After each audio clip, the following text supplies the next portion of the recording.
Cheers. Hello, heathens.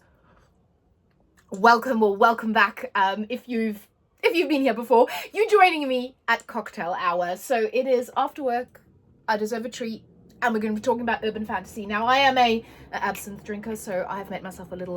This is my Orleans absinthe, and it's almost finished. Actually, I need a new one, but I thought I'd have a bit of a cocktail, and I'll talk about urban fantasy. Now, I've been threatening to do this video for ages, and today is the day. So I have dressed to match, the book for the inspiration for this video, and it is Terror at the Gates by Scarlett Sinclair.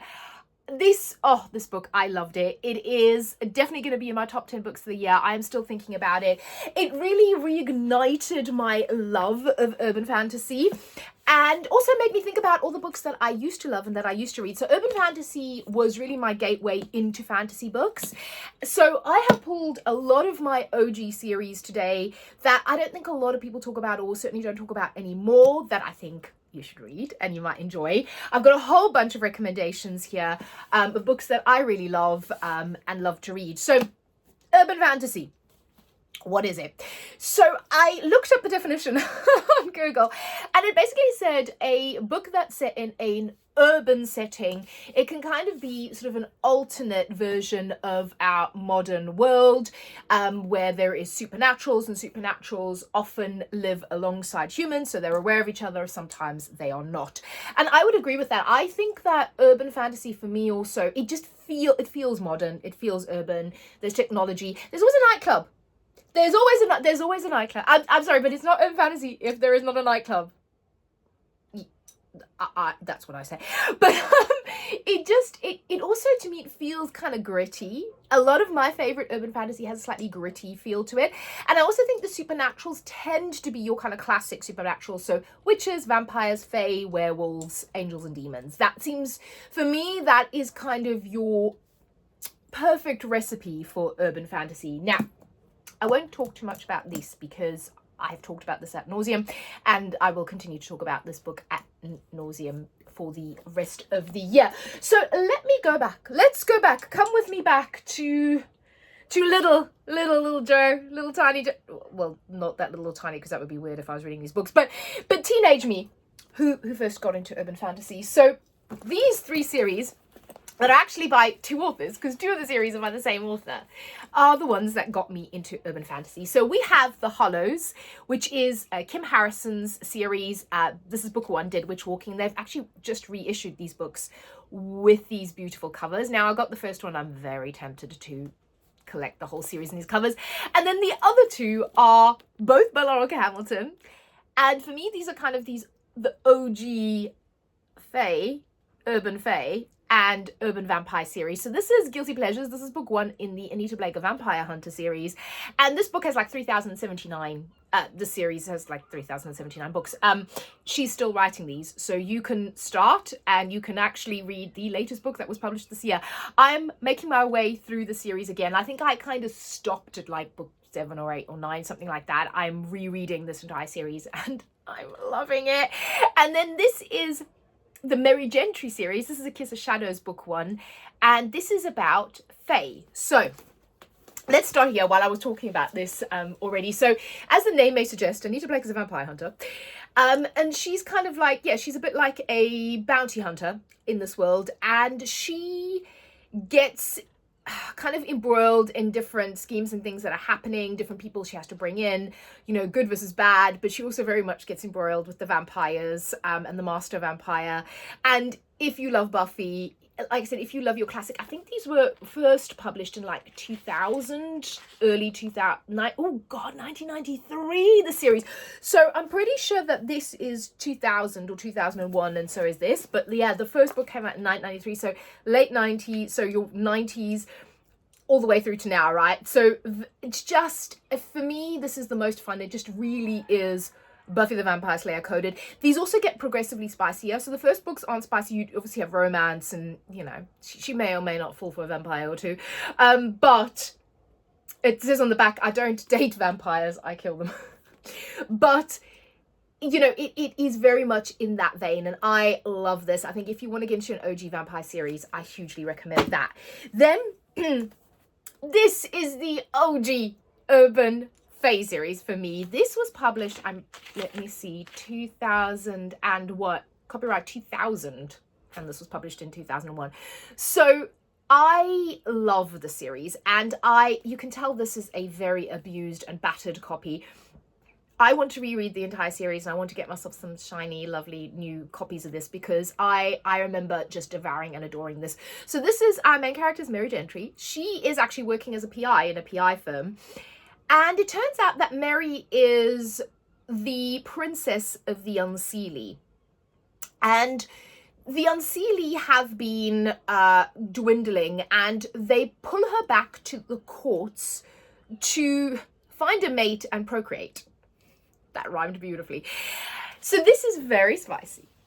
Oh, this is a good time. And she basically has to try out all these different mates, and particularly her court of bodyguards. This is like a bodyguard romance in a way as well. So she has all these guards, and they all have different abilities. The way Laurel K. Hamilton describes these guys, you've got the Killing Frost, who has this like long silver hair, and he wields ice and frost. Then you have the Darkness, who is your original Shadow Daddy.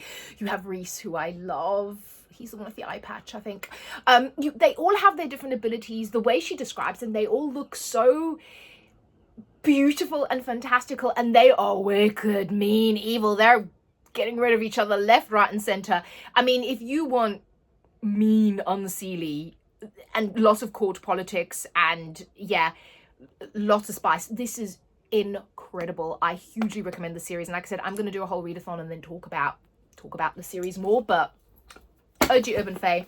And then this one, I love this. So the setup here is, if you are a tomato hater, if you're one of those weird people that picks not weird, I'm sorry, I don't judge, picks tomatoes out of their sandwiches, I know a few people like that, you'll be validated. You will be validated and seen in this book. Tomatoes, they carried a disease that wiped out a lot of the human population. The supernaturals, they were immune, so they've kind of taken over a little bit. But this is set in modern day Cincinnati, and our main character, Rachel, she is a witch, and she is also like, she works for like it's sort of like the FBI or the police force here, but like the FBI, but it's like the supernatural version. Her boss is a vampire, and they kind of keep the supernaturals in check and uphold the laws. She gets fired, and then she strikes out on her own to open her own kind of bounty hunting agency, and she takes her friend with her, Ivy, who is a living vampire. In this world, you have the undead and you have the living vampires before they make the change. It's a bit like in Crescent City, the drop that they do, you know, when they have the drop. It's kind of like that, but there is a really interesting dynamic. Ivy is from a very powerful vampire family, and she's kind of running away from her family a little bit. There's a really interesting dynamic, and then the third being in this agency is Jinx. Jinx is my favorite. Jinx. He is a pixie. And Rachel wears these big hoop earrings, and he sits on her hoop earring, and he like talks to her, and he's got his whole like family who live in the garden, and they also live in a church with a graveyard. A witch and a vampire and a pixie family living in a church with a graveyard on consecrated ground. It's just, and then obviously she has all these bounties, and they get involved in all the politics in the world, and there's witches and there's vampires, and there's all sorts of goings on, and there's romance, and it's just so good. I cannot recommend this enough. Another series that I used to love, and I don't have it, and I kind of want to reread it, is so the first book I think is Bitten, and it's by Kelly Armstrong, who, for my Canadian viewers, she is a Canadian author, and she's fantastic. So you've got, her first two books are like on werewolves. I think they're called Bitten Stolen, something like that. And then Dime Store Magic, and then there's another one those are about witches. And then she's got like a second gen of that called The Summoning, and I think it's one of the kids from the original series that can then see ghosts. But those were amazing. I remember reading those years and years ago, and I'd really like to reread those. So Kelly Armstrong, another great OG urban fantasy author. Now, some more. So, one that I love. Now, I'm going to say I am a Holly Black stan. I am a stan. I will read Holly Black's grocery list, okay? I love what she does, but my favorite Holly Black is the Modern Fairy series, and this is book 1. It's Tithe, you've got Valiant, you've got Ironside. Is it Ironside? No? Yes, something like that. And this book I read so regularly. I probably read this once a year. And I did a reread last year, and I may be due for another reread because it's so, so good. So as the name suggests, Modern Fairy, it is set in the modern world, and Kay, who discovers that she's actually a pixie and she's a changeling. And then she kind of starts to discover all these magical creatures, and she gets involved in the politics between the Seelie and the Unseelie court, where she meets the Unseelie knight, Ryban. Now, if you've read the Cruel Prince series, right, the Folk of Air, you will have met Ryban and Kay in that, and this is their origin story. So if you've not gone back and read this, I hugely recommend reading this. And this is a lot grittier, this is a lot darker. This actually, I can see in the back here, it says advisory adult content, even though these are technically YA books, but it is so, so, so good. The descriptions, there are scenes in this book that will never leave my mind, that I love. I just absolutely adore this. I adore Kay as a main character. And again, these Fae are typical Holly Black Fae. They aren't the cute, fluffy, sweet Fae, right? They're the mean Fae. The same as in the Lauren Hamilton series, but this is just, urban fantasy at its best, if you ask me. Then a book that this is a series I want to reread because I remember reading this years and years ago, and I have the first 2 books. So this is marked and then Betrayed as book 2. And this is House of Night, is it? Yeah, House of Night by PC and Kristen Cast. Now, PC and Kristen Cast write a lot of urban fantasy books, so you can just kind of type their names in and find a whole bunch. But I remember reading this. So this is about, so basically it says, the bad news was that I've had to move into the House of Night, a private boarding school known by all of my friends as the Vampire Finishing School, where I would spend the next 4 years going through bizarre and unnameable physical challenges, as well as a total and permanent life shakeup. So our main character here is, she goes to this, she's sent to this vampire school, and I remember really loving it. I'm kind of a little bit foggy on the details, so I really want to reread it. I remember it being a lot of fun, and this is very much, if you want something a bit more YA and a lot more fun without any spice in it, this is definitely a series I would recommend. And then another one that actually I've just reread book 2. This is book 2. The first book is The Killing Star, and I'm about to go on to book 3. This is Maureen Johnson.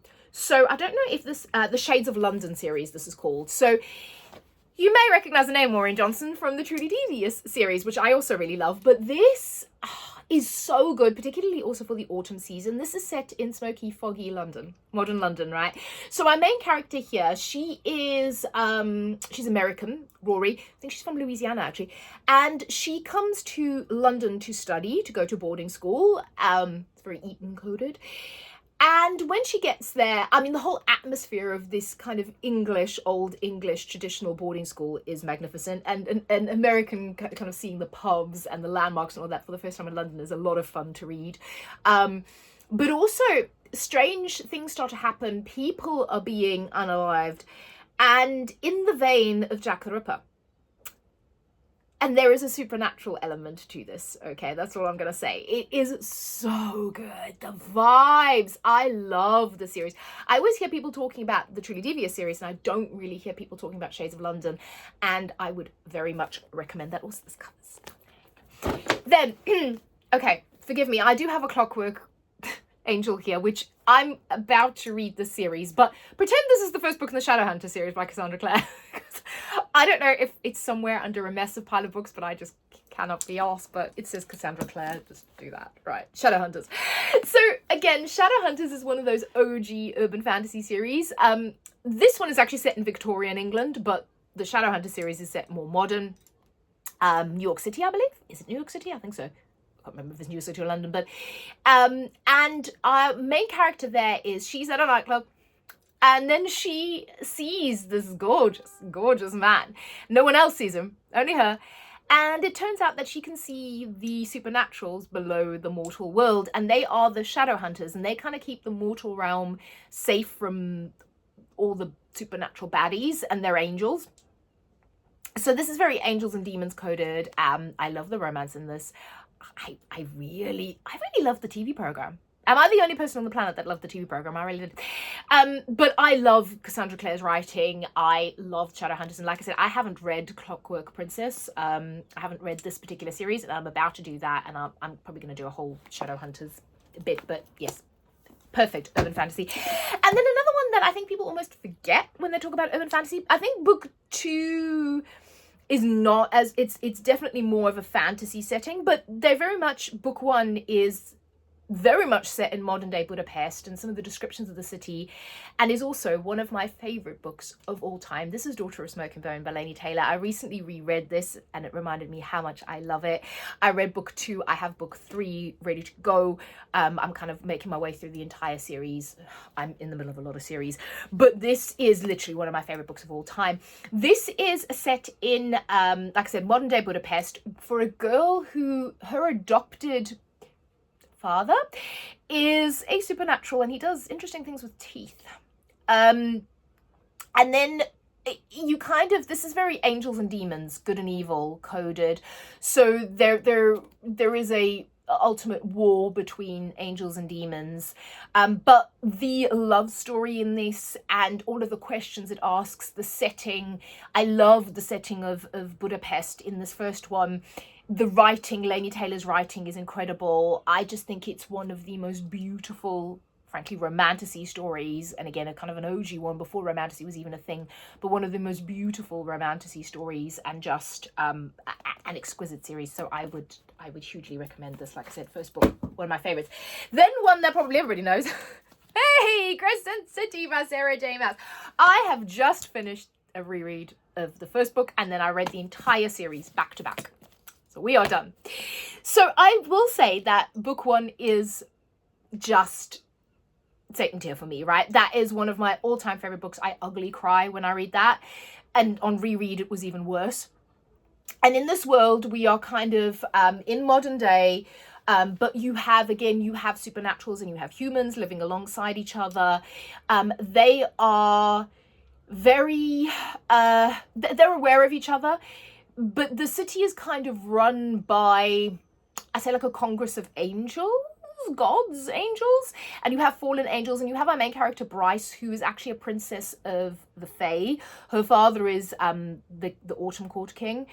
And in the beginning of book 1, her best friend is very tragically unalived. And this sends Bryce into a spiral. And the only thing that kind of pulls her out of the spiral is Hunt, who is a fallen angel who's now working for the Atari, working for kind of the rulers of the city.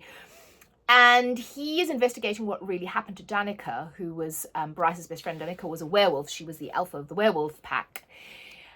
And they kind of go on this mission to find out what happened to her in the first book, and you find out. And then the second and the third books are about what's really happening in this world, the politics. In this third book is a crossover with ACOTAR, I can confirm. And so people from ACOTAR show up. That's what I'm going to say. It made my heart very, very happy. I actually really loved this third book. I don't think that's a popular opinion, but I actually really, really enjoyed it. And I loved the crossover. I thought it was just great as a ACOTAR and Sarah J. Maas fan. So I think this is, like I said, particularly the first book is just one of the most beautiful and gut-wrenching urban fantasy series there is. Now, in the same vein as this and Terror at the Gates, there is a series by Kayla Edwards. Now, it's over there. It's the Gods and Monsters series, and I haven't put it in this video because I'm kind of like a third of the way through the book, but what I have read so far, I absolutely love. So I'll put that in I'll make another urban, because I've got more, trust me, fantasy video, and I'll put that one in it. But I just didn't want to put something in that I hadn't actually finished the entire book. I didn't think that was right. That's my moral code. Then if you want a newer one, this, again, I'm just too lazy to get The Wren and the Holly Library out, which is book 1. This is actually book 2, The Robin on the Oak Throne by K.A. Lind. This is a more recent urban fantasy series, and I think this one is fantastic. I really recommend the series. This is set in New York City, the first book. The second book actually goes to Dublin and Paris as well, which is really cool. But the first book set in New York City. there was a war between supernaturals and humans, and now there's like a peace treaty. And we meet Kies, who is our main character. She is a thief, and she finds herself stealing something from a monster. They call them monsters, or supernatural. And he's like a mage. He's very powerful, and he enlists her help into stealing something that he wants because she has special talents. And it kind of goes from there. There's also a romance in it. There's werewolves, there's a lot of Celtic and Irish mythology in this. It's very, very good. Again, I love the kind of modern setting of it. There's these underground markets that they go to. It feels very gritty, it feels very urban, it feels very modern. And if you want something recent, I think this is very, very, very good. I would highly recommend it. Then speaking of Scarlett St. Clair, I now must read everything Scarlett St. Clair, and I picked up A Touch of Darkness, which is her Hades and Persephone retelling series. This is book 1. I am definitely going to read book 2 and book 3, hopefully, if book 2 is good, because I really love this. So this is a continuing story, so you do have to read them in order. But this is really, really good. So it's kind of set, I think they call it New Athens in this, like a modern version of Athens, but you actually have the gods and the goddesses in this as well. And Hades actually owns a nightclub. Like I said, you have to have a nightclub. Okay. For it to be urban fantasy, there has to be a nightclub. So Hades owns, actually in the Nita Blank Vampire Hunter series, there's the Circus of the Damned. There's also a nightclub, but there's the Circus of the Damned. It's so good. But anyway, back to this. So so this is obviously a retelling of the Hades and Persephone. So Hades, god of the underworld, he owns this nightclub, and it's called Nevernight. And one night, Persephone and her friends go there. She encounters Hades. She does the unforgivable thing of playing a game with him, and what he does, he plays games, he makes bets, and that's how he gets people to do things for him. He makes bets with mortals, and she loses the bet, and he tells her she has to come to the underworld and make life bloom in the underworld for him, and it kind of goes from there. I loved it. I love this story. I also, Hecate, I really hope we're going to see more of Hecate. All the people, when she goes to the underworld, it also felt a little bit like one of my all-time favourite series by Carrie Maniscalco, it's The Kingdom of the Wicked. I would actually also put the first book in The Kingdom of the Wicked, actually as an aside, in there, because it does start in sort of the modern-ish world. But it gave me Kingdom of the Wicked vibes when she went down to the underworld. I loved this. So I'm definitely going to carry on reading.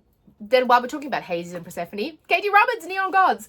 This is another Hades and Persephone. Again, it's in a modern variation where you've got people that represent or embody the gods, but they're more like business people and mafia type of feel to it. And Persephone's mother, Demeter, is wanting to marry her off to Zeus. And Zeus's last 3 wives have mysteriously died, and they think he's responsible for it. So she's like, no way, no, hey, no, heck no, I'm not marrying Zeus. So she runs away from this party where her mother's trying to kind of force her into marrying Zeus, and she runs to the part of the city that is Hades territory, and she crosses the river Styx and runs straight into Hades' arms.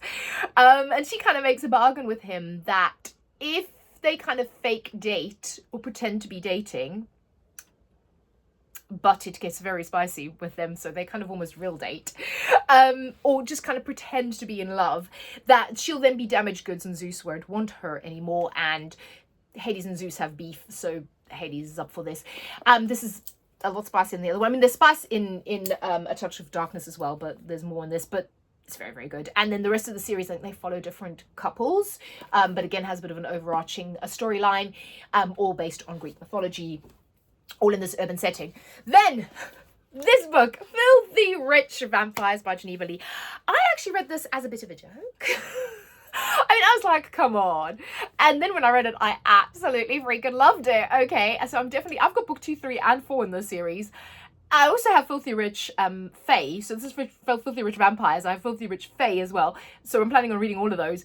But this one is Julian is our main character. Yeah, Julian and Thea. So Julian is from a very, very rich, very influential, very old, very powerful vampire family. But in the 80s, he'd kind of had enough of life and went, you know what, I'm just gonna go to sleep. Don't wake me. Wake me for the apocalypse, pretty much. That was his instruction. He sort of self-desiccated and lay there. And then he gets woken up in present day. And he's like, why the hell have you woken me up? And his mother's basically saying you need to take part in the rites. Now the rites are like, so imagine like the season in like a Bridgerton type of or Victorian type of setting where they all came out and it was the season and they all went there to balls and parties to find their wives and their husbands, right? That's what he has to do. He has to find a mate, has to find a wife. And in this world, the vampires can procreate, but they can only procreate with their familiars who are also witches. So he's supposed to find a very specific mate. But at the first party of the season, he notices the cello player from the orchestra, and Thea has a bit of a mess. But something about her, she smells so good. Something about her just calls to Julian. And they kind of fake date.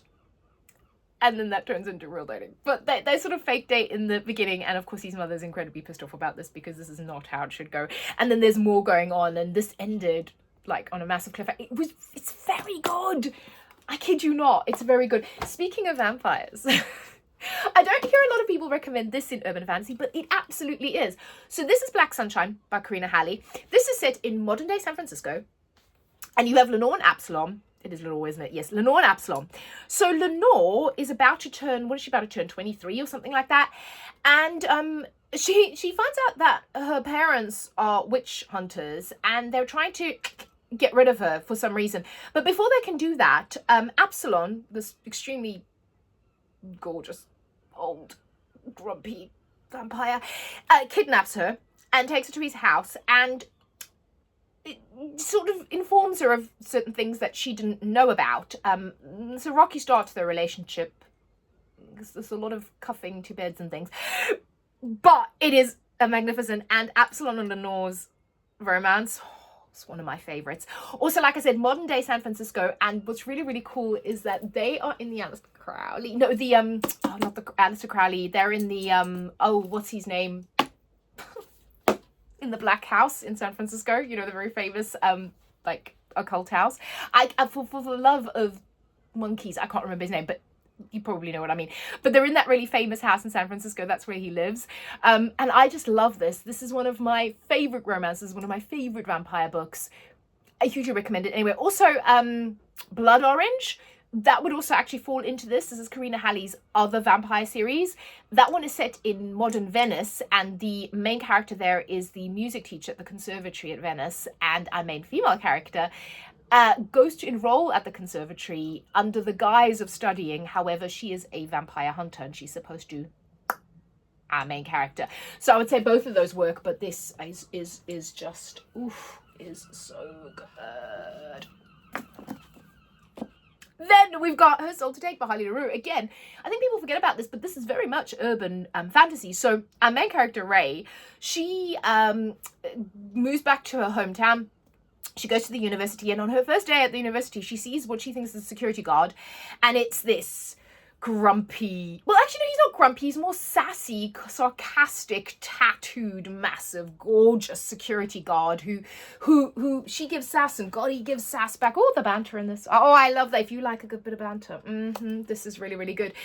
Turns out that Leon is actually a demon. But Ray, her thing on the side is doing like ghost hunting on YouTube, and she gets this grimoire as a bit of a joke and does a bit of a jokey summoning. Turns out this may be a real grimoire, and she summons Leon. And there's also sort of a cult element and a sacrificial element in this. It's very good. It's very, I love this. This is going to be recommended to hell and back for spooky season, but I really need to read book 2 and book 3. So that is on my list for spooky season. And then the final book in this video, because frankly my voice is giving out. If you're still with me, leave me a witch emoji and tell me what urban fantasy you love and what you would recommend. Tell me if you've read any of these.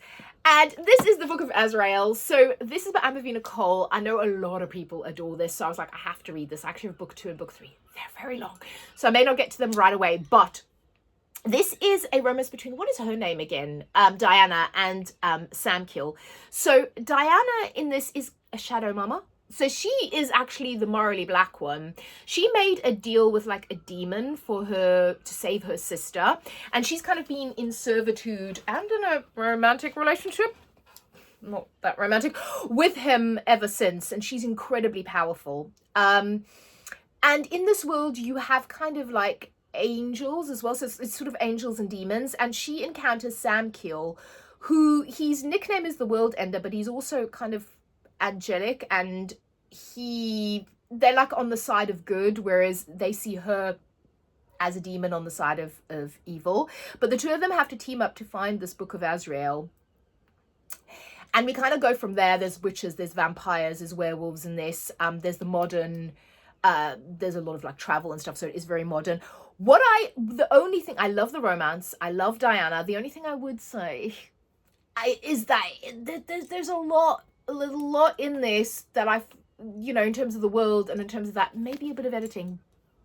But other than that, it sort of felt like there was just a lot at points, and maybe it could have been a little bit shorter. But other than that, I do really love their romance, and I love Diana as a main character, and I think this was an interesting story, and I do want to know where it goes next. So that is it. Like I said, let me know, and have a drink. Cheers, and like and subscribe, and I'll see you all again next time. Bye.